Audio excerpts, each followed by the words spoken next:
Welcome back. We're going to be replacing a cable housing and a cable on a cable actuated dropper post. This is the Thompson style dropper post, has all external routing. We're going to be replacing that.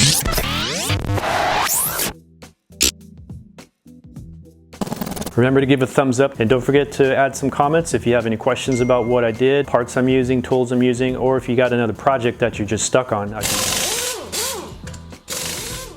If we have a problem with the button being a little too stiff, pushing it down, it's very hard to push, and then releasing, it's very slow to open back up again. So a lot of the times what usually happens is we get a lot of dust, a lot of debris gets inside the cable and housing over time. Hopefully you have a stainless steel cable, which will help a lot. That way it's gonna fight off any oxidation, things like that, or rusting. So we're gonna replace that and probably throw a little lube in there at the same time. We can also do some inspections. We can make sure that the lever is operating okay and that it is moving with no pressure of cable on it whatsoever, so we can make sure that the hinge is working good. So since it's an external housing here, I went ahead and I raised up the saddle so we have a little more meat to grab onto the stronger portion of the dropper. And I did put some blue tape on there, so I did mark the saddle height for this person. So I went ahead and taped that, stuck that in there. That way, if I do have to move the bike around, we're at least getting a little more stability with the thicker portion of the dropper post there. So here's we have our little turning point, or fulcrum, or lever, if you will. Pulling, pushing down on that lever, that activates. So this bolt right here, we do not want to touch. That's actually the pivot point. We're not going to be taking off the whole pivot point away off of our dropper here. There's actually a little tiny bolt right inside here. That's our pinch bolt. And then this cable comes through. It actually goes through a hole right here, and then it ends up here. So we're going to cut off this little end cap. But this size right here, I believe, is a 2mm. Yeah, that's a 2mm. And I try to avoid using the ball end of your tool, because the ball end is already loose as it is. So we don't want to strip the tool or the bolt anymore. So get something solid. I got something flat here, so loosen that up. We just have to back that out a bit, maybe a thread or two exposed, because we don't need to take it out all the way. Now we're going to go ahead and cut this guy. So probably cut, I can get my tool in there right there. It's going to be pretty easy. Going to be discarding that. So I'm going to go ahead and use my cable housing cutters and just give that a snip. And then, yeah, we can see that we have our housing here. And our ferrule cap, that can slide out, that can sit right there. So now we should be able to pull this guy out. Now if it's all bent and a little distorted and smashed, you might need some pliers here to pull this guy out, but I'm gonna try fingers. Yeah, I'm gonna grab some pliers for that. So cable's just caught right up on top here, so I'm gonna go ahead and pull. I'm gonna pull straight out this way. There we go. So they do give us a little plastic ring right here. That's actually, this one broke open, usually stays closed, I believe, just like that. So it's basically gonna hold the cable housing right there. So here's dropper housing right here. Basically comes down. It's zip tied to the frame here. There's a housing connector here, or a braze-on connected here, and then going over, basically making its way over to our lever right there. So zip tie, zip tie. Supposed to be one right there. That one came loose, and then they zip tied it to some other cables up there. So we're gonna snip, snip, snip, and then take it out the front over there. All right, just gonna use some wire cutters. Just be very careful that you don't nip the cable housing next to you, especially if you're running hydraulics. You don't want to nip your hydraulic hose. So let's get that. Make our way over here. Looks like they zip tied 3 housings together. Get rid of that. I don't think you really need to fasten the zip tie and all your housings together over here. If you do, just make sure that it's not going to catch and drag. One's not going to pull the other one and create an unnecessary stress. So here's where the housing comes up, connects right to our lever here. So this is going to pull down. So this one doesn't have a ferrule cap. Most of them probably do. You'll know if the ferrule cap doesn't fit when you try and put this back in. If it doesn't accept the ferrule cap, then just leave it off. But here we have the cable, and it has a nice opening slit right there, so the cable can slide right through. And here's the head. So this cable here is very common. They're using a derailleur style cable. So it has a really thin, small head right there. So that comes out no problem. And then we got our lever. So here's where we can check our lever to make sure that this is moving okay. So this is flopping around real easy, so we know that the hinge is working all right. So the hinge is not the problem as far as having stiffness or a lot of resistance there. So here's part of the housing coming down right about here. Here's where we have the, it's basically a cable adjuster. You'll see these on some bikes that don't have an adjustment for the front derailleur. They'll put an inline barrel adjuster. So it's two pieces. One will unscrew. As it unscrews, it actually expands. So you're creating tension on the cable, or you can release tension and you can screw it back in and it shrinks and allows that cable to relax. So we want to make sure we put that back in. Basically like that. That guy unscrews, basically pulls out, and then this guy should pull out from here. So we have 1, 2, 3 pieces. So we'll make sure this guy goes back in. It's a pretty neat feature. If they didn't put it in the lever itself, then it's nice to have one here. So here already right off the bat, I do see some browning on the cable, so definitely showing some rust. So that will affect the resistance in your lever, making it feel really stiff. Basically, you're just going to pull the cable out of everything. So if the length was good and it worked, it didn't create any pulls or snags, you can go off of this length here, just get yourself some new housing. And yeah, this housing has some cracks in it. So just go off this length here, go ahead, get some new housing. You can go to your shop, say, you know, give me 3-4 feet or whatever you need, and they'll cut you a piece. But we're just going to basically pull the cable out. And then we have housing, inline barrel adjuster, we'll keep that, and then we have the other piece of housing. All right, so I went and got some derailleur cable housing in bulk. This is a Shimano Shift, what else does it say? Shift outer. It's a 50 millimeter of length. So I'm gonna go ahead and find my length here. So we're matching up the old housing. They actually used brake housing, which it'll work, but unnecessary. We're just going to go back with derailleur. So get these all, keep that. And there's that end, and then here's that other piece here. We're going to add that. And we're going to come out right here. So when in doubt, if you think you're running a little short, we can always go ahead and add another 6 or 12 inches, but felt pretty comfortable with this one. Had plenty of space, so when you turn your bars, it wasn't pulling or tugging. It had a lot of space to give. So we're going to cut this. For derailleur housing, you could use wire cutters, but I'm going to go back to my cable housing cutters. It just always ensures I get a really clean cut. So nice and flat going across, and then we're going to use a pick, your dental pick here that you stole from your dentist. We're going to make sure that that plastic sleeve on the inside didn't get smushed shut. We're going to open it back up. You'd be surprised, the cable could get stuck as we're fishing it through, but now we have a nice wide opening. Go back and check the other side. Got our nice full length here. And you could always get an old spoke, sharpen up the tip.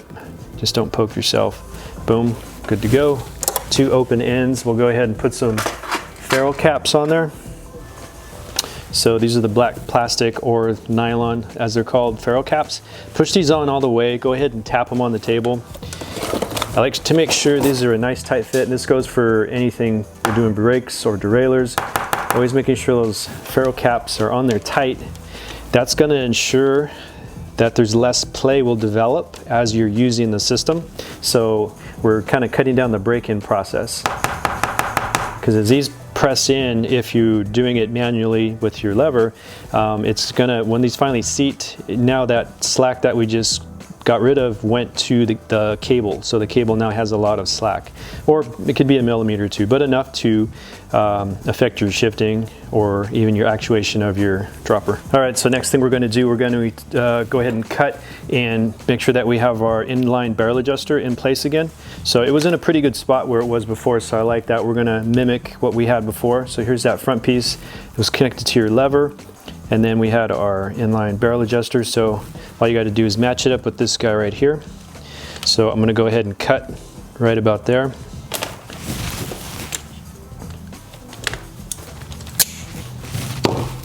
So we got that piece, and we'll go ahead and open up this plastic sleeve inside there, on here and here. And then, so this guy, our inline barrel adjuster, is now going to connect just like that. So we're going to need 2 more ferrule caps. Well, a lot of times you can hear a sound change. Gets a little more of a thud that you know that this guy's on all the way. So got our lever on this side, and then this guy's going to connect.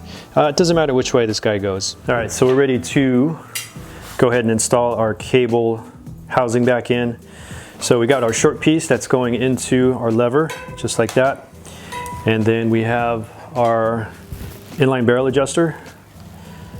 And with the barrel adjuster, just like any barrel adjuster, whether it's brakes or derailleurs, I like to find where the full extension is and then go back to the middle. So a lot of times you can tell, like this one got unscrewed and there's a screw inside, so be careful if these do fall apart. So I went a little bit too far. So get that in there straight, give it a turn, so now we know it's full. We have the silver portion that's exposed, so as you start to screw it in, the silver portion starts to sink inside and it becomes less. So I'm just going to guesstimate. I got maybe a few threads or a little bit of the silver showing. Lets me know that I'm maybe somewhere in the middle. So if I need to tighten or loosen, I have that room. But in this case, I'm going to go a little bit more on the tight side. So when I do have to make adjustments down the road, I create more slack as I'm using it. I can unscrew and I'll have plenty of space. Otherwise, I'm gonna back out and hit the end real quick. So this guy's going here, and then we have our cable that's going here. Now, if I don't keep this tight, it's gonna fall apart on me unless I go ahead and run my cable through here. All right, so I'm gonna pull this out. Try and keep all these pieces together. I'm going to go ahead and start my new cable, and I like to use at minimum a stainless steel cable. The quality of the cable does matter. We don't want to go non-stainless steel. That should be enough right there. Otherwise you'll have buildup that's going to build up on the cable inside here over time, and it will create more resistance. So go ahead and install cable housing back in the lever. And this is going to run, and I think we'll keep this running on the same side. So levers on the left side, we're going to keep the cable housing running on the left side as well. So it's okay to have this on the same side. There's a little bit more of a curvature, a tighter curvature, but in most cases it's not a problem. So now we're going to just go ahead and put our zip ties, 1, 2, and 3. All right, and at this time you can just hold your finger there. You can kind of get an idea what the routing looks like. You just don't want a lot of weaving in between other cables, making it look real bad, or getting snagged on something. So try and find its own nice clean line. And I'm gonna go ahead and fish this cable all the way through.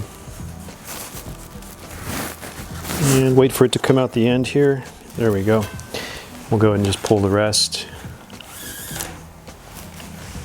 All right, we'll just go ahead and put the second and third one. I'm not gonna clip these yet. When I trim these, that'll be the last thing. That'll be the icing on the cake, just in case we gotta go back and retighten something. Now the angle might be off a little bit, so you might have to activate this. Push, there we go, push down a little bit. I'm gonna go ahead and depress this lever, bring it down. So I'm gonna do it manually. Push that lever, push down the post. All right, because I'm only so tall. Now we can work down there. All right, this is gonna be a little bit challenging, so you have to make a really tight turn, and it's gonna go in this hole over here. So I'm gonna bring that lever down a little bit. It's a little flexible, bring it down to the bottom. Go ahead and push that down with my finger, and at the same time, pushing here, trying to keep stiffness to the cable, feeding it through the hole, pushing up, pushing here, there we go. Okay, so we got that through. Whoa, whoops, accidental activation. Go back down, there we go. So that's getting a little tough, so I'm gonna get some needle nose. Go ahead and pull the end out. There we go. That wasn't too bad. I thought it was gonna create a lot of resistance stress, unnecessary. All right, so right now this is getting in contact with the plastic piece and the clamp on the repair stand, but this doesn't have to be perfectly straight. It's just relatively in the right spot. Now we want to make sure that this is our cable housing. Make sure that we have a nice curvature right here. This is a little too short, so we're going to pull this back, because once this goes up, this cable's going with it. So it's actually going to pull what it needs when it goes up. So that's why we need that excess slack there. And we should have the same amount, nice good rounded bow or excess over at the front where the handlebars are. All right, so I went ahead and took off the plastic clip. It's a tube, has an opening in the back, so just open it up with the plastic and then it pops right off. So it allowed me to go in nice and straight here. And then we're going a little bit of a curve there. And now we can go make sure that we have all the slack out of the system. So now what we're gonna do is make sure this housing is seated properly in the housing stop, and then make sure our housing over here is seated properly in our lever. And then we're just gonna go back over here. We're gonna grab this gently just with fingertips. We're gonna pull easy just to pull any excess slack. And then we're gonna come over here to our lever and we're gonna hit this button.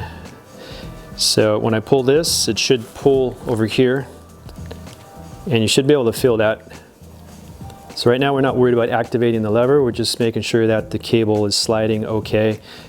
It's actually got it to activate there a little bit. So what we're doing is just making sure all the slack is being pulled tightly, getting it out of the system. And then I'm going to hold and keep this slack here. We don't need to wrap it around our fingers. We don't need to use pliers. Just using fingertips here. Then we can go back and we're going to tighten up that little 2mm pinch nut right there. So I'm just going to go ahead and use the ball end to take up the loose excess. And then you'll feel it make contact, and then I'm going to come back with the other end. This doesn't have to be too tight, but we just want to snug it up a bit. You also don't want to be too loose. You don't want that to slide back through. Now we should be able to come over back here and do a test. You're going to push down on your lever and see what kind of play or activation we get over there. So, success. And the lever feels okay. It feels a little bit better than what it was. It's not awesome, but I think that's just a part of the design, and that just could be, you know, the design of your lever, you know, how it functions, their whole articulation, this in combination with the little fulcrum lever that they used up here, and so on. But overall, pretty good. So other things to look for, we're looking, here's our lever dropper cable housing. Got this little curvature right here, and then it goes right into its first cable clamp over here, 1, 2, 3. So pretty big bunny loop here, but we can always push this forward, create some more slack back at the base. All right, so everything's working pretty good, and we're going to go ahead and push this back down. So now we can go ahead and get rid of our excess cable here. We're going to go ahead and leave enough to where you can go back, and if you need to make an adjustment, we can grab cable, feel pretty good about it, loosen it up, pull, and then retighten. So if you leave it short, if you leave it too short, then it's your fault that you can't grab the end of that cable. So a little bit too long, I mean, you definitely don't want it too long where it's like hitting your leg or anything, but you could always bend it inward under the saddle. So we're gonna go an inch for now. Boom. A lot of times if you go too short, then it really wants to fray. There's a lot of pressure, it'll just open up. So to get this nice and tight again, go ahead and turn it, twist it clockwise. We're gonna put an end cap on that. And we'll go ahead and slide this end cap on it. And I'm using wire cutters to put 2 crimps in there. 1 and then 2. Almost close to the end, and then right in the middle we'll do 2. Boom. Whoop, went through a little bit, but not a big deal. Give it a tug, make sure it stays. All right. All right, so here's our inline barrel adjuster. These come in different shapes and styles. I think this one's by Jaguar. So we can see a little bit of the silver portion here, barely see it there. So if I want to create tension, say we have too much slack in our lever and I push the lever down and the seat doesn't get activated, that means we need to take out the slack on the system. So I'm going to twist this and basically going to unscrew. When you unscrew it, it's actually expanding. When you expand, you're taking any slack you're pulling on the cable, which is what we want. So you're gonna maybe just a 1/4 turn or a 1/2 turn. Just do that a little bit at a time, and then go ahead and redo your check. Go ahead and check your lever. So the times you want to use this inline barrel adjuster, say we go to hit this lever, maybe there's a lot of play in this lever. There's a little bit right now. So it actually jiggles just a little bit before it activates. So say I want to make that a little bit tighter. I'm going to go ahead and unscrew this guy, which I mean, as I'm expanding, more silver portion is going to be shown. I'm going to give that like a 1/2 turn, maybe a full turn right there. I'm going to go ahead and check again. So it took a lot of play. Now that I'm barely tapping that lever, it just moves just a little bit.